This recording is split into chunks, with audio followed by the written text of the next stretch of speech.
to introduce Ann Harding, who I think all of you know. Does anybody not know Ann in this room? And she's done lots and lots of work here in Alaska, and as well as over, was it Sweden that you were doing? Greenland. Greenland, yeah, Greenland, which is your PhD. But so anyway, she's a world traveler, and she's going to talk tonight about her work with the youth on the Pribilofs. So go ahead, Ann.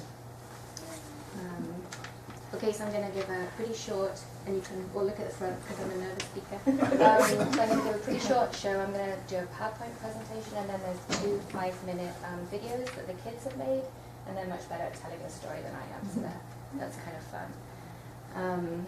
And let's keep it informal, so if anyone's got any questions as we go along, do put the lines on, shout out. Yeah, that'd be great, thanks.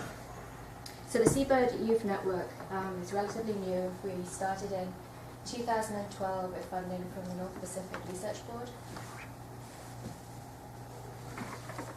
And we're a large team. We're a partnership between the Pribilof School District, the Aleut community of St. Paul Island, the St. George Traditional Council, the City of St. Paul, the St. George Institute, the Alaska Maritime National Wildlife Refuge, and a wide range of scientists. So this is the underlying premise of the whole network. So we believe that children deserve an opportunity to learn about the wildlife and the places that they live. So you probably all know where the Pribilofs are, and I think, Milo, you've been, right? Is it to St. Paul? So they're right in the middle of the Bering Sea. There's a group of 5 islands. They're volcanic. And they're known for their biodiversity. So half the world populations of northern fur seals breed on the islands. So in the summer it's a frenzy, you can hear them everywhere you go on the islands. This is a beachmaster, so one of the dominant bull male seals at the end of a rough season, it looks like. And they're really important for breeding seabirds.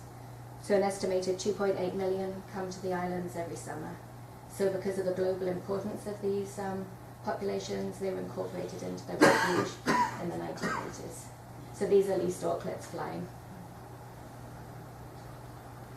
So, because this is an Audubon talk, so here's a few of the key birds. So the least auklet, super tiny, it's the smallest of the North Pacific auklets, about 90 grams. They have that crazy white eye. They have it's interesting for an alcid or an auk, they have very varied colouring among individuals. So, like all puffins pretty much look the same, and all murres pretty much look the same. But these guys, some of them are really pale, and some of them are dark, and so that's kind of fun. And they live in, they breed, or they lay their eggs in crevices, so in scree rocks all around the islands. So both kittiwakes breed on the island, so the black-legged and then the red-legged. So this is the red-legged. And so 80% of the world population breeds on the Pribilof, so hugely important for the red-legged kittiwake. And obviously they've got red legs, but they differ for the bird nuts. They differ in that the back is a little bit darker grey than the black-legged, and they have kind of a squeaky toy sound, so that, just much more squeaky than the black-legged. And they also have, I think the eyes are a little bit bulbous. Do you think, Milo? Yeah, I think so, and then a little square head. These things have all been pointed out to me. And what makes that interesting is that in Whittier the last few years, people have found a black-legged kittiwake. Well, they found a red-legged kittiwake and had pictures of it. And this is a bird that birders go bonkers to see because it lives in such remote areas. But what it's turned out to be is a black-legged kittiwake on that rookery across from the Whittier Ferry Terminal. It's a black-legged kittiwake that just happens to have red legs. And these other subtle characteristics are how they've been identified it for sure. But there were people who were convinced it was a red-legged kittiwake and how amazing that was. But Aaron Langs and other birders in the state have seen it and say it's a black-legged kittiwake that has red legs. So these birds are amazing. They actually feed at night, so they're nocturnal, and that might be one of the reasons why they have the larger eye. So the birds from the Pribilof Islands they're flying off the edge of the continental shelf to feed in the deep water. So the Pribilofs are on the continental shelf, and then it drops off into deep water, maybe about 50 kilometers offshore. And then the myctophids, so they're lanternfish, and they have lots of fat, and then they come up at night time, and that's what these guys are feeding on.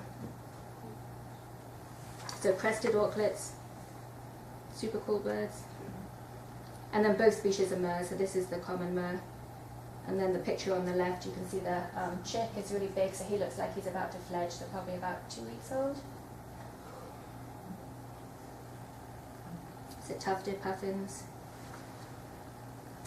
And horn puffins. And I was going to ask Milo or Marianne or anyone about where the nearest populations are in Prince William Sound for puffins. Yeah, there's a few tufteds at Boswell Bay. Martin Islands. Okay. And Martin Islands. And the undeveloped. And then, otherwise, I think you'll see horn puffins and then lots of tufted puffins. You got to get to Porpoise Rocks or Glacier Island. They have both. Okay. Yeah. Bear Cape.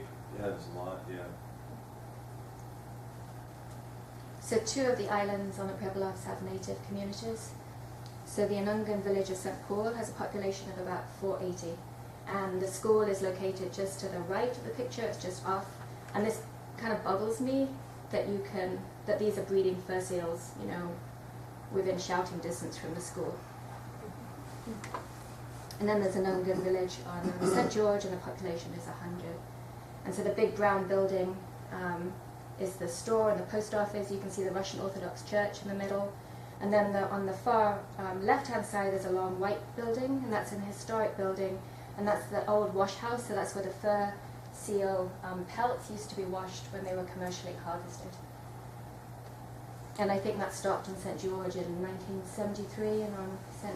Paul in 84, so relatively recently.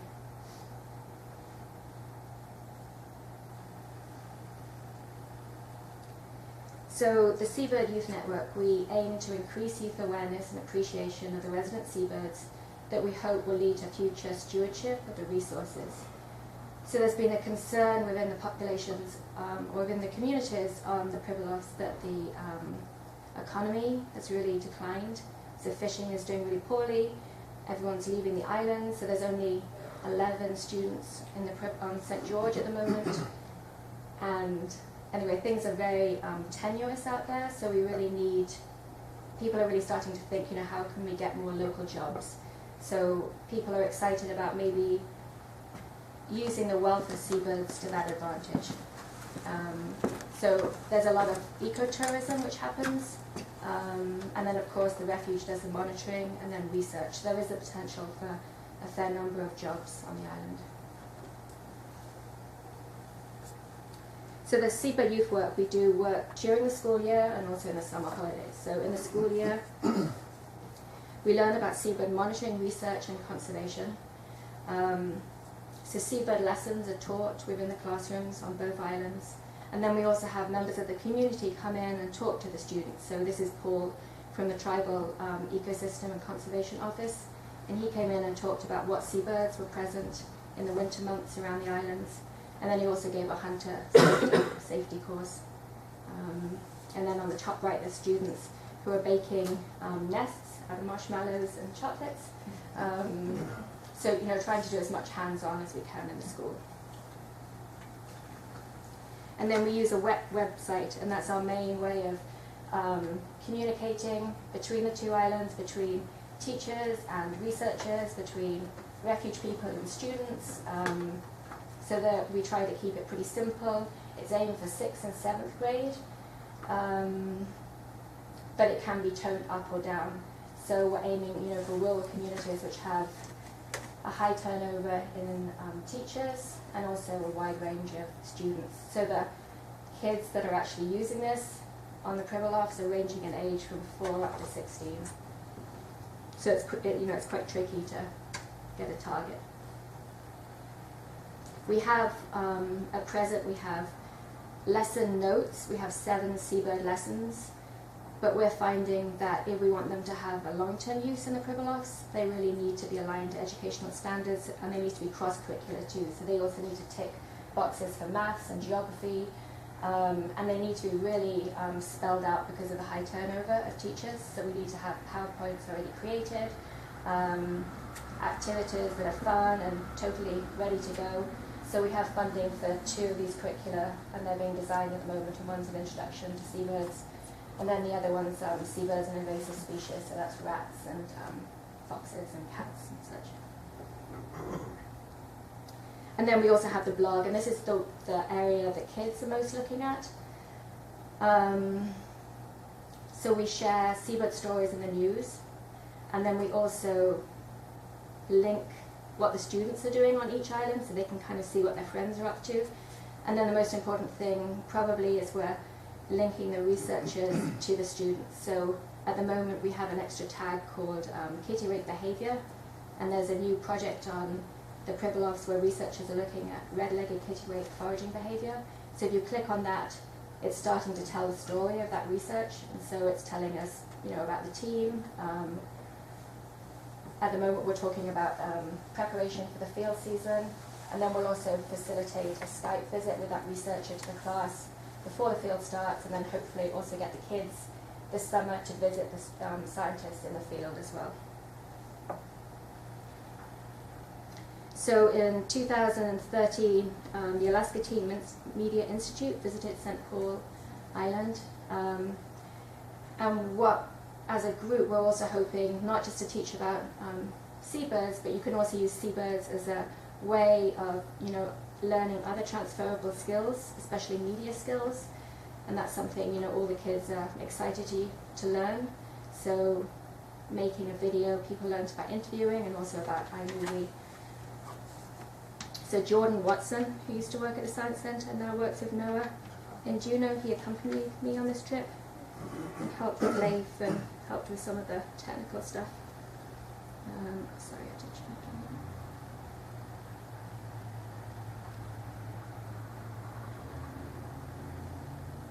We live on St. Paul, one of the Pribilof Islands in the Bering Sea. that. Is that loud enough for St. everyone? Paul is about 800 air miles from Anchorage, Alaska.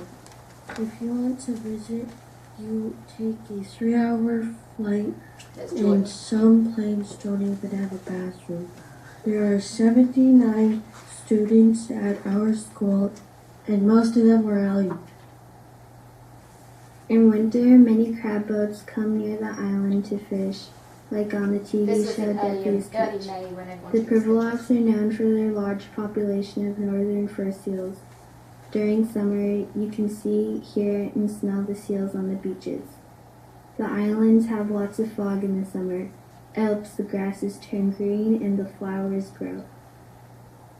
But there are no trees on St. Paul. We do have some sunny days, and when it gets hot like that, we like going hiking, Honda riding, and even swimming.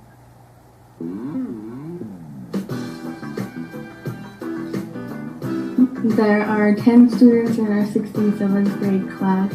Our teacher is Ms. Kushin. Together with students from St. George, we've created the Pribilof Island Seabird Youth Network. Over the school year, we have learned about a different topic of seabirds every month. In February, we've learned about the long-term refuge seabird monitoring program on the Pribilof Islands. We've learned why it is important to know whether seabird populations are increasing or declining, and why biologists spend hours freezing on the cliffs counting eggs. The last week of school, we spent 3 days learning how to make our own documentary about seabirds and welcoming back to the island some of the birds we have been learning about.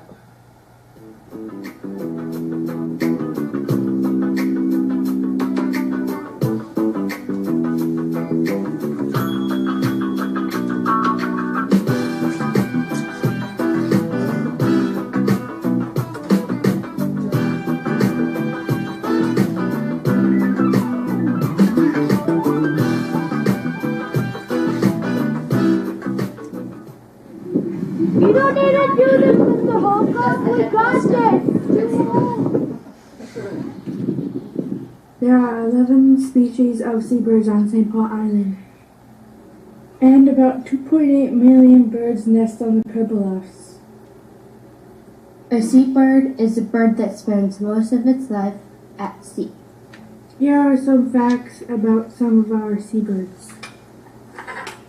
The parakeet auklet, The bills are orange.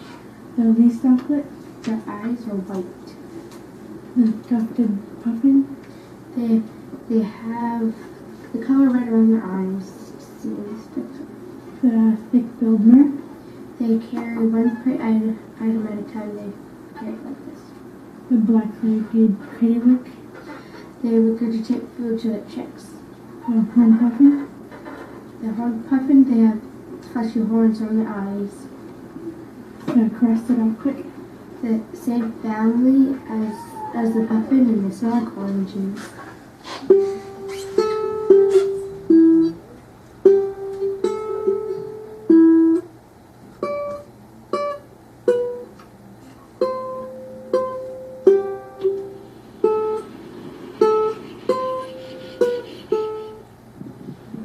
One of the most interesting things we have learned about seabirds is how they can catch their food.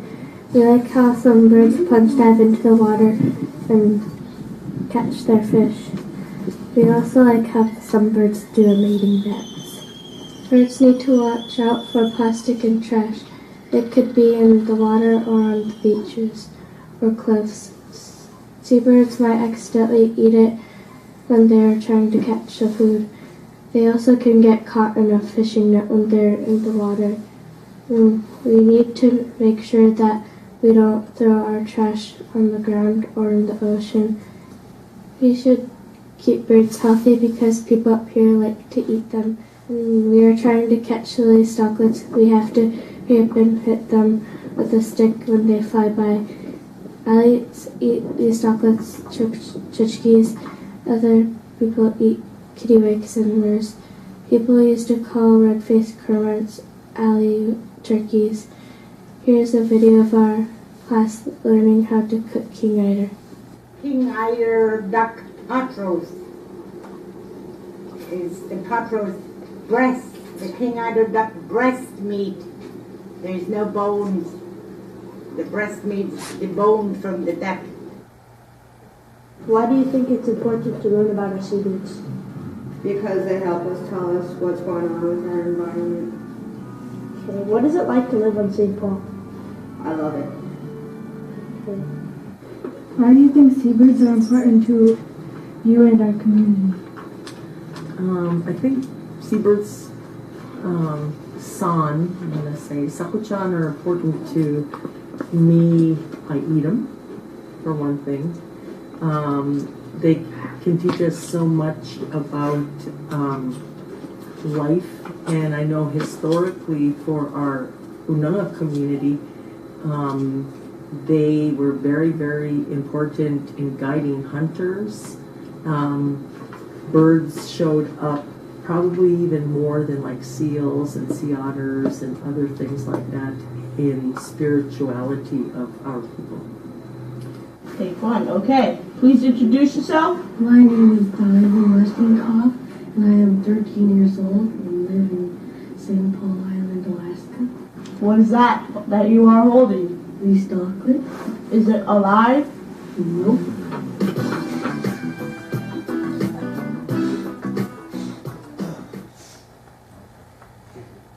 So Diamond, the student on the last clip, she was a paid intern with the refuge last year, and she did really great. She's excited to try again this summer. How old is she? 14. Sorry.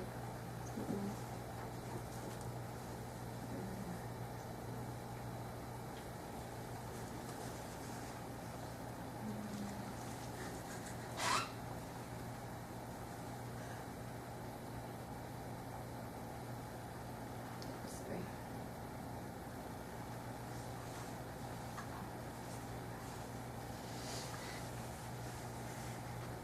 Okay, so in addition to the stuff we do during the winter, we also hold Seabird Camp. So again, this is really new. This summer will be the third year camp on St. Paul and the second year on St. George. And we have a high focus on arts and crafts and games and also fun. So they're day camps for 5 days. and all the students are local. Everyone gets up really late, so we start really late and end really late. Yeah, and they're a lot of fun. So our camp leaders include a wide range of people. So we have tribal members, people from the school district, people from the refuge, researchers, and also artists.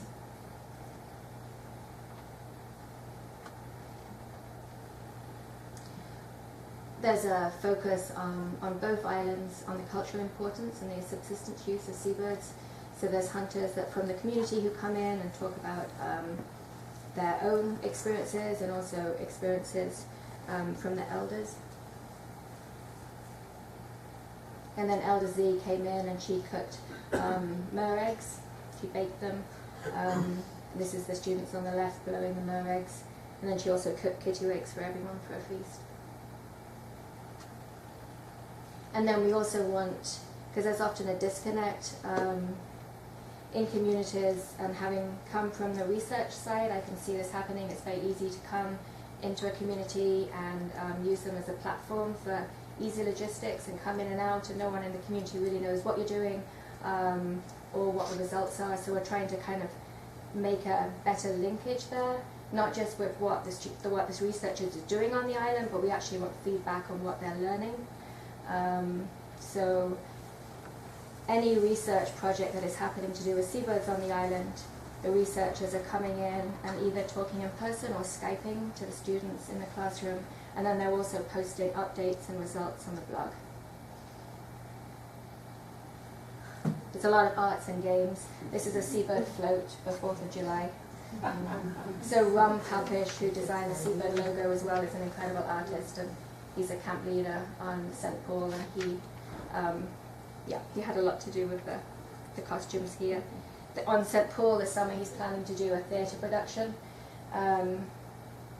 Anyway, I'm excited to see how that's going to turn out. This is making paper mache mer eggs. So it's a lot of fun, very hands-on, but at the same time it's doing something messy and fun. Kids are learning about the adaptations, about the shape of mer eggs. So they're pointed at one end so they can roll in a circle instead of rolling off the cliff. And every single egg is a different color or pattern. And then once the eggs were made, they had balloons in the middle, so they were fairly big. We played mer egg relays, where pairs of students hold the egg on their feet. And then you can also learn, the importance of transferring the egg between both parents, and the fact that one parent has to stay with the egg at all times to stop predators coming. So there's lots you can learn from games. So both islands are rat-free. A lot of the islands on the Pribilofs and in Alaska in general have had rats accidentally introduced. But thank goodness the Pribilofs are still doing fine, and they have a very active rat prevention program. So there's a lot of education in the community, and the kids, as we started to learn about rats and the effect of rats on seabirds, they wanted to have make a notice in the harbour, and this is what they decided to write. Last year we had a big focus on marine debris, and this is something the tribe really wanted to see happen. There's an awful lot of marine debris on the island, and we learnt about marine debris both from the entanglement issue, which does affect seabirds. It is a huge impact on the fur seals, and then also for ingestion purposes for the seabirds. So we spent a day collecting debris. And then this is Rum on the left-hand side. He worked with the students to create Garby, the tufted puffin.